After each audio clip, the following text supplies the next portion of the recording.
Hi, welcome to Coach Barnabas. It's episode 97. I'm Corey. Thank you so much for joining me. I want to speak to you real briefly regarding a story in the Bible, the account of the origin story of Jacob. Now, Jacob, you may know, had a twin brother named Esau. They were the sons of Isaac, who was the son of Abraham. So you may know who Abraham was. And then following him, Abraham had Isaac. You probably know the famous story about Abraham and Isaac. And then Isaac had two boys, twins, Esau and Jacob. And I mention them in that order because chronologically, that's the way they were born. Esau and Jacob were twins, and Jacob famously, as the Bible recounts, was holding on to Esau's foot, his heel, as they were born. So Jacob was given the name that he was given, Jacob, which means heel grabber. And that did kind of serve to mean in his life that he was something of a manipulator, and he was able to trip up. In this case, we're going to talk about in a moment, he was able to trip up his brother Esau. Later on, he would conspire with his mom to trip up Isaac himself. But that's another story for another time. Today I want to focus again kind of on the origin story where Esau, who was a kind of a rugged go-getter, outdoorsman kind of guy, hunter-gatherer, and he was out on a hunt all day and came up empty, came home exhausted and starving, totally hungry because apparently expended a lot of energy and everything in a act of futility because he came home empty-handed, didn't actually come home with anything that they could cook and eat. So as it turned out, Jacob, who wasn't quite the rugged outdoorsman that Esau was, he was home making a stew. And so Esau comes home, smells the stew, and says, man, that looks really good. I would like some of that stew. Jacob, being, again, kind of a manipulator, saw this as an opportunity because culturally, and in those days, being the firstborn son carried with it great benefits. And so Jacob knew this. And he said, I'll tell you what, you could have some stew if you give me your birthright. So in exchange for some food, I would like your role, what's awarded to you as the firstborn son. I want that for myself. And Esau was like, fine, whatever. Essentially gave up his birthright for food. Now, the thing about this, you could look at that and say, man, that's the worst trade in history. And I would agree with you because, think about it. We have food every day. We get hungry every day. So Esau might satisfy that hunger in that moment, but he was making a permanent decision based on a temporary situation. That really wasn't that urgent. I mean, we can go a long time without eating. Uncomfortably, I get it, but we can go a long time without eating without dying. Okay, so it wasn't like a matter of life and death, but still, the birthright didn't mean much to Esau, as we can clearly see, because he exchanged it for a bowl of soup. But all that to say this, that I don't know if you've ever gone shopping when you're hungry. I did our grocery shopping earlier today, as Fridays are my day off, so I go out and do some errands, and among them is the groceries. And if you ever go into a store hungry, you start buying stuff. That's where the impulse buy thing becomes an issue. And you end up buying stuff that really, wasn't on your list. It's not things you need, it's just things you want because everything sounds good. And, do you really need it? No. But you make some unwise decisions based on the fact that you're just hungry and everything looks good. So this is kind of Esau's situation, is he had an appetite for something and he was willing to give up whatever of value in order to satisfy that immediate appetite. And I think this is a life lesson for us because we can have appetites that may not include food, but it can. I mean, we could overeat, we could eat things that are not good for us. I've been known for that. So that's, I can relate.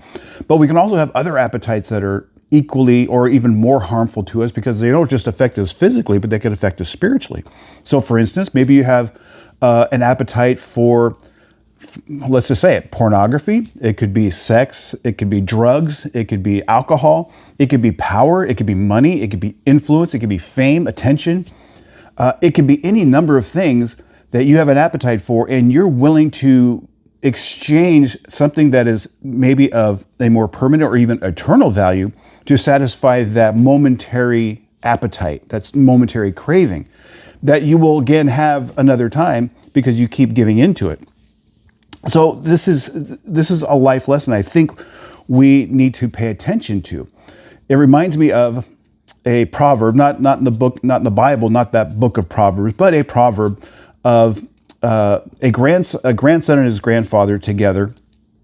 And the grandson has witnessed the grandfather having a bit of an argument with his neighbor.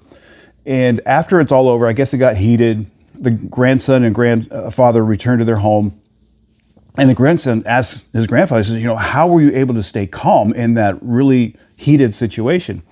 And the grandfather says, well, think of it this way. I have two dogs inside of me that are constantly fighting.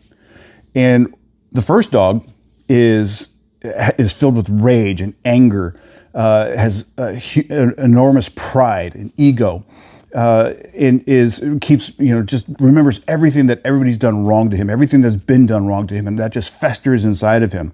That's the one dog. And the grandson says, well, what about the other dog? And he says, well, that dog is kind and gentle and patient and humble and always sees the good in other people, very loyal, very loving dog. And so the grandson says, well, which you have these two dogs in this fight, which dog wins? And the grandfather says, the one I feed.